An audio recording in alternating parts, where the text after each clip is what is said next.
So let's start the second part of the chapter, rise and fall of Delhi सल्तनत। मतलब कैसे rise किया और कब फॉल कर गया ये दिल्ली सल्तनत, और क्यों फॉल किया, ये सब चीज़ के बारे में हम लोग पढ़ेंगे। ठीक है, कब आया कैसे गया, मेन इस चीज़ के बारे में। We began our journey here with Delhi Sultanate formed after the defeat in 1192 of king Prithviraj Chauhan who ruled over parts of north western India. ये दिल्ली सल्तनत का जर्नी का शुरुआत हम कहाँ से करते हैं, जब पृथ्वीराज चौहान की हार हुई थी 1192 में, जो कि north western part of India पे रूल करते थे। नॉर्थ वेस्टर्न पार्ट मतलब समझ में आ रहा है, उधर राजस्थान, गुजरात, पाकिस्तान वाले एरिया जो है, इस वाले एरिया में जो राज करते थे किंग, वो कौन थे, पृथ्वीराज चौहान। उनकी हार से दिल्ली सल्तनत का जो है समझो कि एंट्री हुआ इंडिया में। तो इनको कौन हराया, फर्स्ट टाइम कौन इंटर किया, तो पृथ्वीराज चौहान को जो है मोहम्मद गौरी ने तराइन की दूसरी लड़ाई में हराया था। ठीक है, तराइन की पहली भी लड़ाई हुई थी और मोहम्मद गौरी से ही हुई थी, लेकिन उस समय किंग पृथ्वीराज चौहान जो है वो जीत गए थे। लेकिन जब दूसरी बार लड़ाई 1192 में हुई, तब मोहम्मद गौरी जीत गया और पृथ्वीराज चौहान हार गया, और यहाँ से दिल्ली सल्तनत का शुरुआत माना जाता है। तराइन जो है जगह जो है आज के हरियाणा में मतलब है। This sultanate saw the rule of 5 successive foreign dynasties of Turkic-Afghan origin: the Mamluks or slave dynasty, the Khiljis, the Tughlaq, the Sayyid and the Lodi or Lodhis। ठीक है, तो इस सल्तनत ने 5 सक्सेसिव फॉरेन डायनेस्टीज़ देखा है। ठीक है, राजवंश जो है 5 अलग अलग देखा है इस सल्तनत ने, जो सब कहाँ से बिलोंग करते थे, तो तुर्किक अफगान ऑरिजिन के थे। ठीक है, पहले कौन थे, जिसको बोलते हैं मामूलाक्स, या फिर हम लोग स्लेव डायनेस्टीज़ के नाम से जानते हैं उसको। दूसरे है खिलजीज़, जिसको खालजीज़ के नाम से भी जाना जाता है। तुगलक तीसरे नंबर, फिर सैयद, फिर लोदी। ठीक है, ये 5 डायनेस्टीज़ जो है वो दिल्ली सल्तनत के अंदर मेनली आता है। While certain part of northern India came under the control of Delhi Sultanate, neighboring kingdoms such as Eastern Ganga in the east and Hoysala in the south resisted its advance and also emerged as thriving center of art, culture and administration। Delhi सल्तनत तो जो है India में आ चुके थे, ठीक है, northern part में, बट इसको रेसिस्ट जो शुरू में ही जो इसको रोका, तो कौन इसको रोका, तो शुरू में ही 2 किंगडम के नाम आ रहे हैं। पहले है ईस्टर्न गंगा किंगडम, ठीक है, इन्होंने इसका विरोध किया, और दूसरा है होयसाला जो कि साउथ में है, इन्होंने भी इसका विरोध किया। और ये दोनों डायनेस्टीज़ जो है वो अपने मतलब आर्ट, कल्चर और एडमिनिस्ट्रेशन को बढ़ाने के लिए बहुत ज़्यादा पॉपुलर हुए। ठीक है, इनके टाइम पर आर्ट, कल्चर ये सब बहुत अच्छे से अपलिफ्ट हुआ था। The city of Delhi also assumed a bigger role in political landscape of northern India। तो ये जो दिल्ली जो जगह है ये बहुत बड़ा रोल निभाया। अगर हिस्ट्री का देखा जाए तो हर जगह देखेंगे कि जो दिल्ली पे राज किया वो लगभग इंडिया पे राज किया। ठीक है, तो ये जो दिल्ली है इसको हम लोग क्या बोलते हैं, एक बहुत बड़ा रोल निभाता था पॉलिटिकल लैंडस्केप का, मेनली कहाँ पे, नॉर्दर्न इंडिया में। द सल्तनत period was marked by political instability combined with effort at traditional expansion. This resulted in military campaigns that raided villages and cities and plundered and destroyed temples and seats of learning। तो ये जो सल्तनत period है उसको instability के रूप में माना जाता है। ठीक है, combined with effort and territorial expansions. तो एक तो इनस्टेबिलिटी भी था और साथ में क्या था, टेरिटोरियल मतलब अपना क्षेत्र का विस्तार भी इस टाइम में बहुत ज़्यादा हुआ था। इसके रिजल्ट में क्या क्या चीज़ होता है, एक तो मिलिट्री कैंपेन बहुत ज़्यादा बड़े हो जाते हैं। ठीक है, दूसरा जो है सिटीज़ और विलेज में जो है बहुत ज़्यादा छापा वगैरह मारा गया, लूट पाट बहुत हुआ। ठीक है, कहाँ पे, टेम्पल्स वगैरह में, और जो है एंड सीट्स ऑफ लर्निंग, और जो जहाँ पे सीखने की जगह है वहाँ पर भी बहुत ज़्यादा लूट पाट, उसको ध्वस्त किया गया। इन सब चीज़ में भी दिल्ली सल्तनत का बहुत बड़ा रोल है। Succession, the appointment of new सल्तनत वॉज वेयर ऑफन वायलेंट। ठीक है, जो नया अपॉइंटमेंट होता था, न्यू सल्तनत का जब अपॉइंटमेंट होता था, जैसे कि आप समझो कि स्लेब से जब खिलजी गया, खिलजी से जब तुगलक गया या सैयद गया या फिर लोदी गया, इन सब के टाइम में हम क्या देखते हैं, बहुत वायलेंट देखते हैं। Almost two sultanate out of 3 sized power by the eliminating their predecessor. तो हम लोग क्या देखते हैं, ऑलमोस्ट 2 में मतलब मार करके ही किसी को जो है इसमें देखते हैं कि पावर में नेक्स्ट जो है उसके बाद नेक्स्ट सुल्तान जो है वो आता है। They so that the sultans average reign was hardly more than 9 years. इनके अंदर जो है खुद जो अलग अलग सुल्तान वगैरह होते थे, मतलब अगर स्लेव डायनेस्टी में भी देखिएगा 3-4 सुल्तान के बारे में पढ़ेंगे हम, खिलजी डायनेस्टी में भी अगर हम पढ़ रहे हैं तो क्या देख रहे हैं, एक सुल्तान का एवरेज टाइम जो पीरियड है वो 9 ईयर ही है। सोचो कितना कम है। तो क्यों हो रहा था ऐसा, क्योंकि वो लोग खुद अपने आप को आगे बढ़ाने के लिए अपने प्रीवियस सुल्तान को मारते थे या उसके पीछे कॉन्स्पिरेसी करते थे और उसको हटाते थे।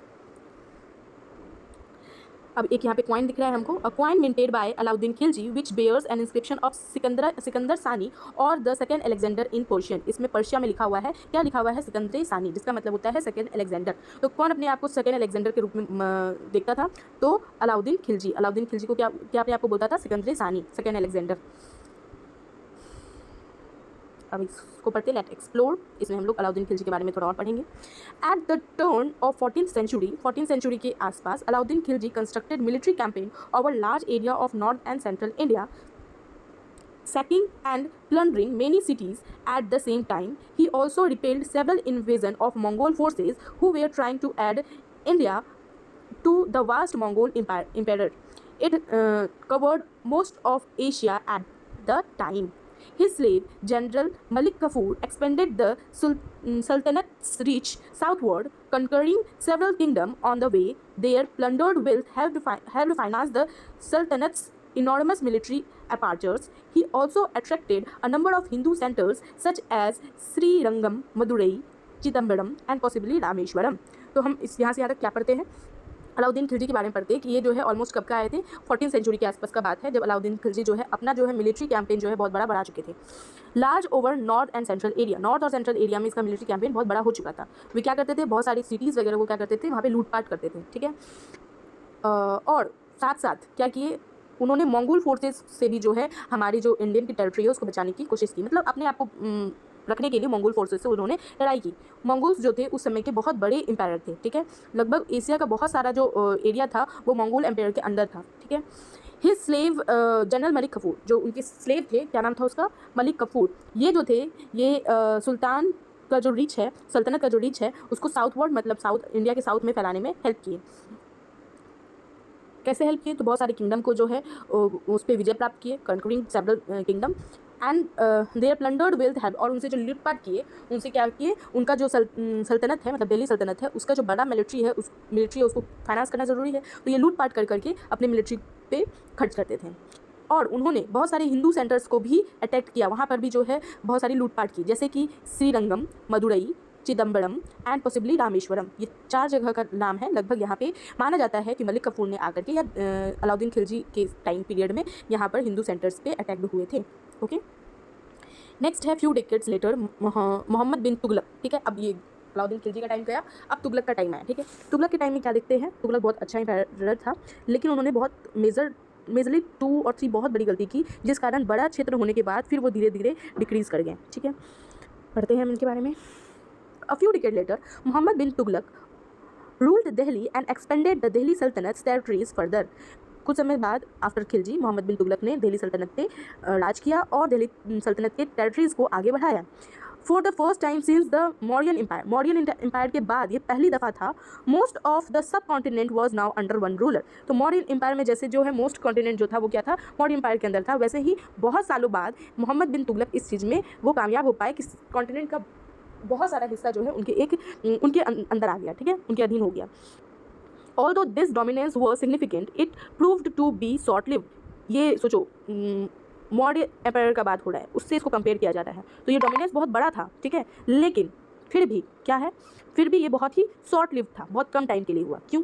मोहम्मद बिन तुगलक वॉज एम्बिशियस, वो बहुत एम्बिशियस था, ठीक है, हैड एम्बिशियस स्कीम, उनके पास बहुत एम्बिशियस स्कीम्स वगैरह थे, but they were often poorly executed, लेकिन उसका एग्जीक्यूशन क्या हुआ, बहुत ही पुअर हुआ। समझो तुम्हारे पास बहुत अच्छा प्लानिंग है, ठीक है, कि हम जो है इस बार टॉप करेंगे, इतना घंटा पढ़ेंगे, ऐसे रिवीजन करेंगे, ये क्या हुआ, एक तुम्हारा एम्बिशन हुआ, स्कीम हुआ, प्लान हुआ, अगर तुम उसको एग्जीक्यूट नहीं करोगे, बस प्लान बना करके छोड़ दोगे, तो क्या तुम कभी इसमें अचीव कर पाओगे उस चीज़ को, ठीक है। तुम्हारा प्लान बहुत अच्छा था, लेकिन अगर जब तक उसको इंप्लीमेंट नहीं करोगी, अच्छे तरीके से एग्जीक्यूट नहीं करोगी, तो तुम तो फर्स्ट नहीं आ सकती हो। तो वही चीज़ यहाँ पे हुआ, उनका प्लान बहुत अच्छा था, उनका स्कीम बहुत अच्छा था, लेकिन एग्जीक्यूशन के टाइम में क्या हो गया, वो बहुत ही ज़्यादा खराब निकल गया, ठीक है।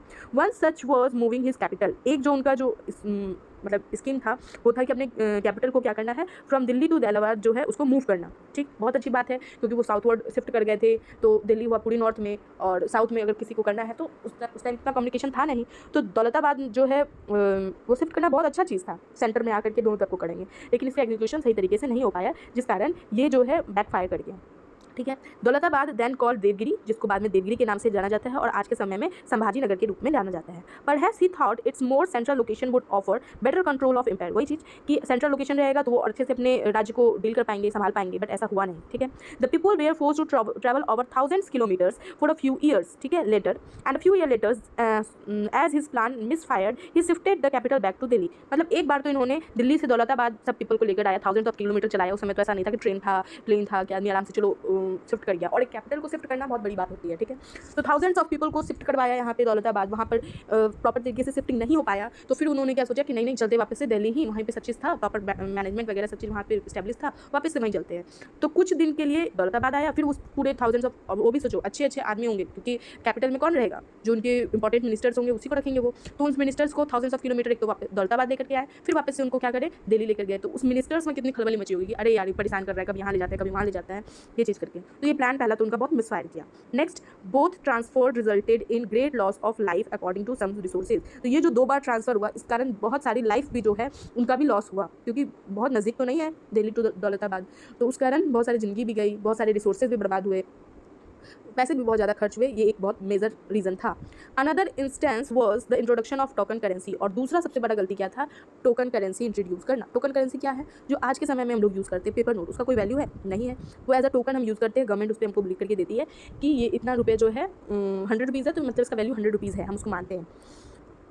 लेकिन वो अगर करेंसी को हम यहाँ से इंडिया से बाहर ले जाएंगे, सपोज चाइना, पाकिस्तान, यूएसए, कहीं भी ले जाएंगे, उसका कोई वैल्यू है, जीरो वैल्यू है, वो एक पेपर की तरह वहाँ यूज़ होगा। वैसे गोल्ड ले जाएंगे तो कहीं भी रहेंगे हम, उसका वैल्यू हमको मिल जाएगा। उस समय उन्होंने टोकन करेंसी लाया, बहुत अच्छा स्कीम था, आज चल रहा है, स्कीम बहुत अच्छा था, लेकिन उस समय के लिए बहुत एडवांस स्कीम था, लोग समझ नहीं पा रहे थे। और दूसरा, ये टोकन करेंसी क्या था, चीप कॉइन से बना हुआ था। Where cheap coins were declared to be token and have a value of silver और गोल्ड, ठीक है। तो ये चीप कॉइन जो है उसको टोकन की तरीके से रखा जाएगा, और इस टोकन करेंसी का वैल्यू कैसा होगा, सिल्वर और गोल्ड कॉइन के अप्रॉक्सीमेट ही माना जाएगा। जैसे आजकल हम लोग मानते हैं ना कि गोल्ड के बदले हम उतना पैसा ले लेते हैं गोल्ड बेच करके, तो हम क्या कर रहे हैं, उस टोकन को ले रहे हैं ना। वैसे ही उन्होंने बोला कि हम कॉपर कॉइन को एज अ टोकन करेंसी मानेंगे, और सिल्वर और गोल्ड कॉइन के वैल्यू के हिसाब से उसको रखा जाएगा। Although this was a progressive idea, बहुत अच्छा आइडिया था। Most of our currency today is actually token, वही आज का हमारा जो करेंसी है वो टोकन ही है। At the time this created confusion in trade and encourage people to counterfeit copper coins, all of which caused economy to decline. उस समय बहुत, लेकिन उस समय जो है अच्छे से इंप्लीमेंट हुई है, प्लानिंग तो बहुत अच्छी थी, लेकिन एग्जीक्यूशन सही से नहीं हो पाया। जो ट्रेड है उसमें बहुत सारा कन्फ्यूजन होता था, बाहर से जो ट्रेड हो रहा है या इंटरनल ट्रेड हो रहा है, तो कैसे कॉपर कॉइन को कैसे क्या किया जाए, नहीं किया जाए, तो इस कारण इकोनॉमी में बहुत ज़्यादा इंपैक्ट पड़ा। और साथ साथ काउंटरफिट कॉपर कॉइन, क्योंकि कॉपर बहुत सस्ता मिलता था, तो कोई भी जो है उसका नकली जो है वैसे ही कॉइन बना करके और जो है वो इकोनॉमी में चला रहा था। जैसे आजकल नकली करेंसी बोला जाता है, नोट मिल जाता है, वैसे ही उस समय काउंटरफिट कर दिया उस कॉपर कॉइन को, जिस कारण इकोनॉमी पे बहुत बड़ा इम्पैक्ट पड़ा। तो 2 मेन क्या था, एक था अपने कैपिटल को दिल्ली से दौलताबाद शिफ्ट करना, ठीक है, और दूसरा क्या था, टोकन करेंसी इंट्रोड्यूस करना। ये 2 बहुत मेजर डिसीजन था जो कि तुगलक को भारी पड़ा। The Sultanate and their court elite lived in luxurious place, enjoy elaborate clothing, jeweled ornaments, and fine food. The wealth were largely derived from plundered from their military campaign, tax levied on common people, and conquered regions, and engagement in slave trades. And as enslaved peoples provided free labors or were sent away to distant Central Asia to be sold. एक तो एक ये सब तो कारण था ही, दूसरा ये क्या था कि सल्तनत के टाइम में जो अच्छे अधिकारी थे वो तो अपना ठाट बाट से ज़िंदगी बिता रहे थे, अच्छे अच्छे कपड़े पहनना, खाना खाना, लग्जरियस लाइफ जीना, सब चीज़ कर रहे थे। लेकिन उन सबका पैसा कहाँ से आ रहा था, तो मिलिट्री से काट करके निकाला जा रहा था, कॉमन पीपल से टैक्स लिया जा रहा था, और बदले में कॉमन पीपल को भी कुछ ध्यान नहीं दिया जा रहा था। और खासकर क्या होता है, स्लेव ट्रेड भी स्टार्ट हो चुका था, मतलब आदमी को एज अ ट्रेड बेचना, ठीक है, आदमी को बेचना। क्या करते थे लोग, यहाँ से स्लेव जो है वो ले जाते थे और सेंट्रल एशिया में उसको बेच देते थे, जिसके कारण क्या हो गया, उसके रीजन में स्लेव की कमी होने लगी। अब काम करने वाले आदमी ही नहीं रहेंगे तो इकोनॉमी कैसे ग्रो करेगा। But plundered in turn affect trade network and agriculture production. लेकिन ये जो उन्होंने बेचा, स्लेव्स बेचा, उस कारण क्या हुआ कि ट्रेड नेटवर्क बहुत अफेक्ट हुआ, एग्रीकल्चर प्रोडक्शन पे बहुत अफेक्ट हुआ, जिस कारण इकोनॉमी वापस से इफेक्ट हुई। This period also witnessed numerous attacks on scared और revered image in Buddhist, Jain and Hindu temple. Sorry, one more time. This period also witnessed numerous attacks on sacred or revered image in Buddhist, Jain and Hindu temple. Such destruction was motivated not just by plunder but also by iconoclasm.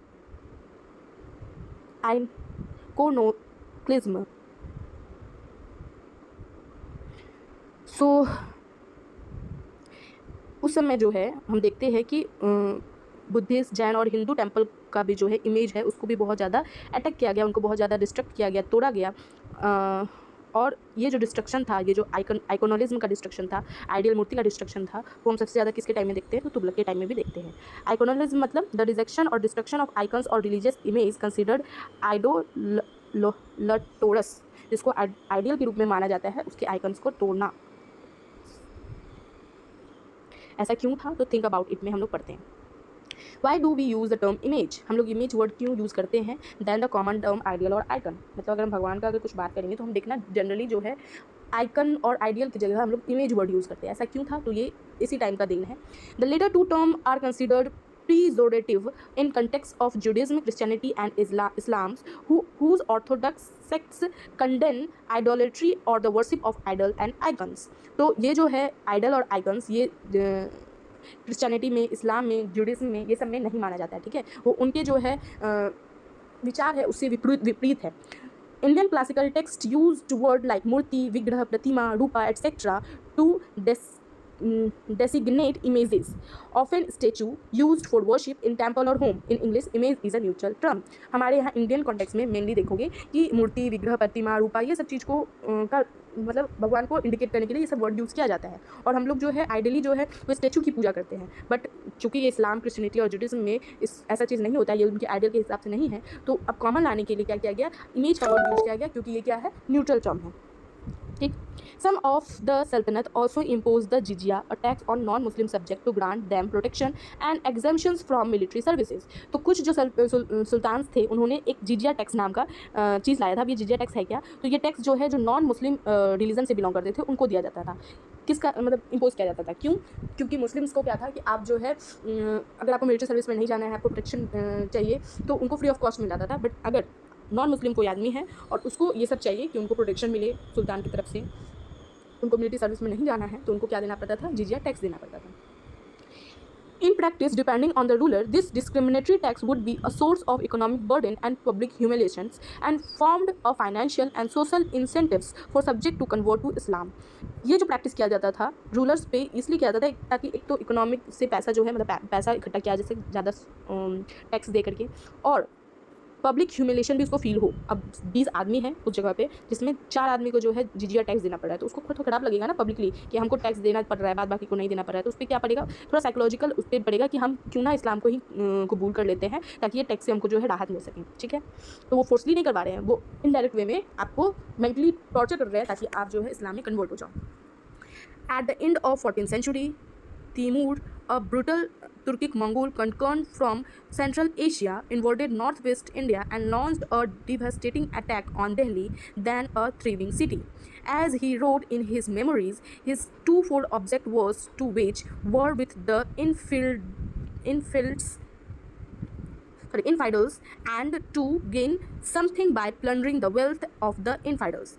तो अब इसके बाद हम लोग क्या देखते हैं कि 14th century के एंड होते होते तिमूर नाम का तिमूर अ ब्रूटल तुर्किक मंगोल, ठीक है, तुर्किक मंगोल में तिमूर नाम का जो है वो आदमी क्या करता है, सेंट्रल एशिया से हमारा नॉर्थ वेस्टर्न एशिया में अटैक करता है और खासकर दिल्ली को अटैक करता है।